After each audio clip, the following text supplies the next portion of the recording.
ሰላም የጌታ ጸጋ ይብዛላችሁ። እግዚአብሔር ቃል እንዲህ ይላል፣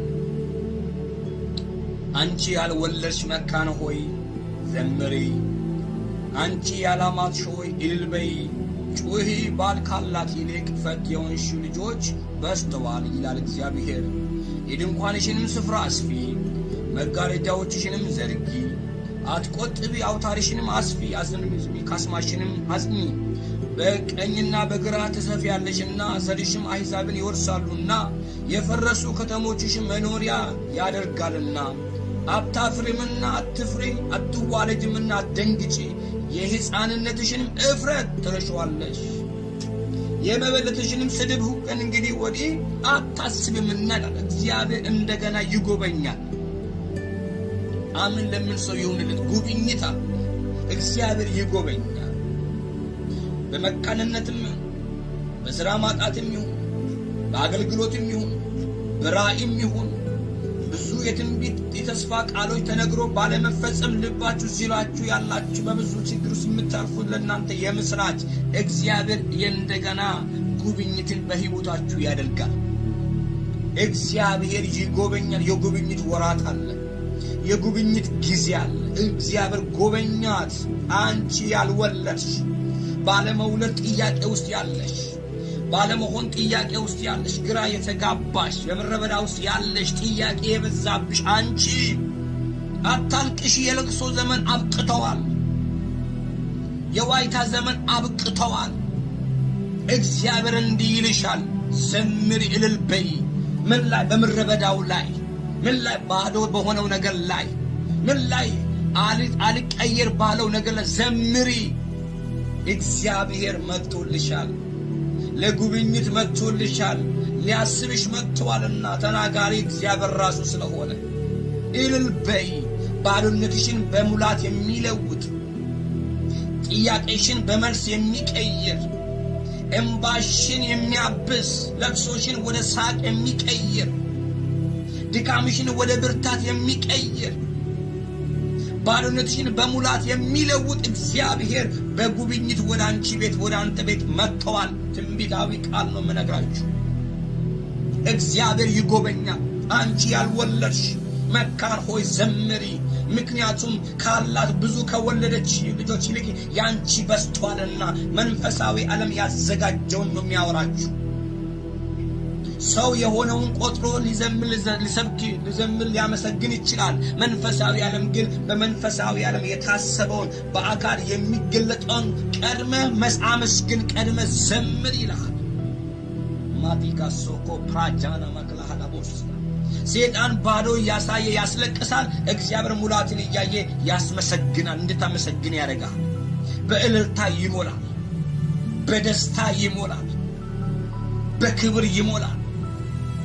ጄዳጎሶ ኮፕራላ ልባችሁ የተሰበረ በብዙ ሐዘን ውስጥ ያላችሁ ማንም የልባችሁን ሐዘን ያላይ እግዚአብሔር እንዲላል የልባችሁን ቁስል የሚፈውስበት ጊዜ አሁን ነው ይላችኋል።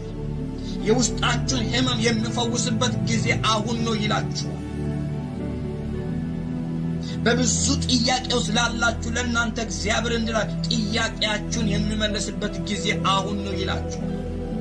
ስለዚህ አታፍሩም፣ ዘምሩ፣ በአደባባይ አመስግኑ። ምን ተገኝቶ ነው ብሎ ሊጠይቋችሁ ይችላል። እግዚአብሔር ጥያቄን መልሶታል። እግዚአብሔር ቋጠሮን ፈቶታል። ሰው የሚታየው በአካል በአይን የሚታየውን አይቶ ነው ሊያወራችሁ የሚችለው። እናንተ ግን በመንፈስ አይታችሁ በአምላካችሁ ተማምናችሁ የተናገረው እግዚአብሔር የማያሳፍር እንደሆነ በቃሉ ተናገረ። ዘምሪ ብሎሽ የማያሳፍርሽ፣ አመስግኝ ብሎሽ የማያሳፍርሽ፣ እኔ ዘምሪ አትፍሪ አታፍርምና አመስግነሽ ምን መልሰሽ አታጎረምርምም፣ አትሰደብም፣ አታፍሪም አትፍሪ፣ አታፍሪምና አትፍሪ፣ አትዋረጅምና አትደንግጪ። እግዚአብሔር ጌታዬ ከኔ ጋር ነው ብለሻል። አትደንግጪ፣ አያሳፍርሽም። አትደንግጥ፣ አያሳፍርህም።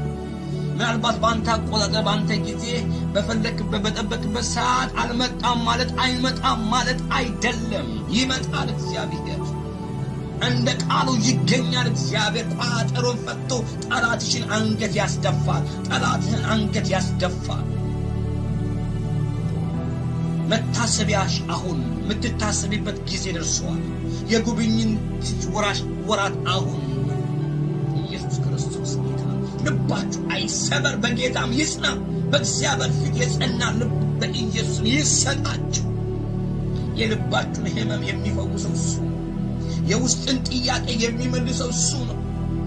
እግዚአብሔር የልብን ጥያቄ ይመልሳል። ገበናችሁን ለሰው ከማውራት ይልቅ ለሱ አውሩት።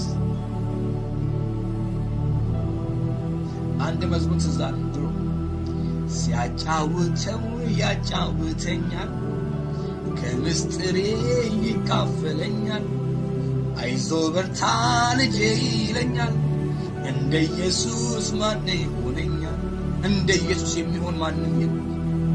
ምስጢርን ችግርን የሰማ ሁሉ ከንፈር መጥቶ ለሶስተኛ ሰው ለመናገር ይፈጥናል። እግዚአብሔር ግን ምስጢርን ሰምቶ ጭንቀትን አይቶ መጥቶ ግን አይስቅብህም። የጭንቀት መፍትሄ ነው የሚሆነው። ለጭንቀት መፍትሄ፣ ለጥያቄ መልስ ይሆናል። ማዲያለው ሳበራጃና ማግላዲያ ባሳ ለሰይጣን ንገሩት። ለጥያቄዎቼ መልሴ ኢየሱስ ነው። መልሴ ጌታዬ ነው። አታልቅስ ያለኝ እግዚአብሔር እምባይን አብሶታል። ለቅሶዬን ወደ ሳቅ ቀይሮታል። አመሰግናለሁ ብላችሁ አመስግኑት። ለዚህ ነው አንድ ቃል ጨምርላችሁ። የጽዮን ልጅ ሆይ ዘምሪ፣ እስራኤል ሆይ እልል በይ፣ ኢየሩሳሌም ልጅ ሆይ በፍጹም ልብሽ ሐሴት አድርጊ፣ ደስም ይበልሽ፣ ደስም ይበልሽ። የጽዮን ልጅ ሆይ ዘምሪ፣ እስራኤል ሆይ እልል በይ፣ የኢየሩሳሌም ልጅ ሆይ በፍጹም ልብሽ ሐሴት አድርጊ፣ ደስ ይበልሽ። ምክንያቱም አምላክሽ እግዚአብሔር በክብር መጥቷል ወደ ቤትሽ፣ ወደ ሕይወትሽ። ዛሬ ወገኖቼ፣ እህቶቼ፣ ወንድሞቼ ዘምሩ፣ እልል በሉ። መጥቷል። ጥያቄን የሚመልስ ቀና የሚያደርግ የሚያስቀጥል፣ ቀብቶ የሚያወጣ፣ ጠርቶ የሚያወጣ፣ ለይቶ የሚያወጣ የክብር ጌታ መጥቷል። ይሄ መንፈስ በኢየሱስ ክርስቶስም ያገኛችሁ። በዚህ እውነት ተሞሉ። ዛሬ እግዚአብሔር እንዲህ ብሎኝ የጉብኝት ወራታችሁ ትጎበኛላችሁ። ላንቺ ቀንሽ ነው፣ ላንተ ቀንህ ነው። እንዴት እንደሚመጣ አታውቅም። ግን አንደበትን ቀይሮ፣ አሁን አምልኮን ቀይሮ፣ ዝማሬን ቀይሮ፣ ለቅሶን ቀይሮ ወደ ዝማሬ ቀይር። አመስግን። ባዶ ነገር ላይ ሙላት እንዳትጠብቁ። የሞላ ሳይሆን ባዶ ነገር ላይ አመስግኑ። በጎደለው ነገር ላይ አመስግኑ። እግዚአብሔር ወደ ሙላት ይቀይረዋል። እግዚአብሔር